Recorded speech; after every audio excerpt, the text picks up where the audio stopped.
Hoy venía a mostraros un poquito lo que es el Hola. mundo nano, pero no un mundo nano como esto, no, el mundo de las nanotecnologías. No sé si Guau, sabéis, pero el cabello humano crece guau, guau, aproximadamente a guau, unos 10 nanómetros por guau. segundo. El mío creo que tarda más. La nanotecnología se mueve entre 1 y 100 nanómetros, pero ese valor a lo mejor no os dice nada. Un nanómetro es la 1000 millonésima parte de un metro. O lo que, dicho de otra manera, es 1 millón de veces más pequeño que una hormiga.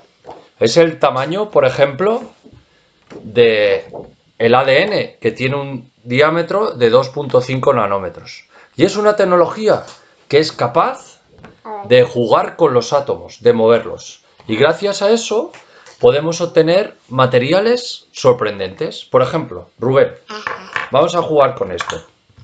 Esto que veis aquí es un ferrofluido, ¿vale?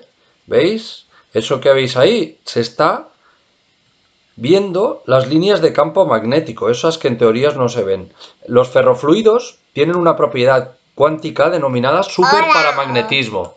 Si no le aplicas campo, no se comporta como un imán, pero si le aplicas, su magnetismo crece exponencialmente. Con la nanotecnología podemos variar las superficies y hacerlas, por ejemplo, súper hidrófobas. Mirad, ahora soplo y la gota desaparece. Y es que la nanotecnología es maravillosa. Quizás uno de los problemas que tiene es que no se ve. Por ejemplo, podéis hacer este experimento en casa. Yo aquí he puesto colorante alimenticio. Cojo un poco y si pongo una gota en un vaso normal, esta no se ve. Se ha quedado ahí diluida entre toda la cantidad de moléculas de agua que hay, pero sí que está.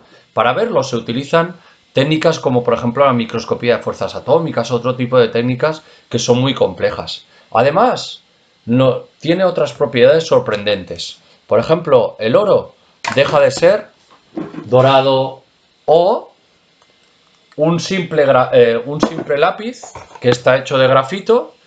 Si las capas de grafito las vamos quitando y nos quedamos con una única capa, tendríamos el grafeno, un material mucho más duro que el diamante o conductor que el cobre. Podríamos seguir y seguir y seguir explicándoos cosas, pero eso otro día, que el Rubén ya no puede más. Adiós.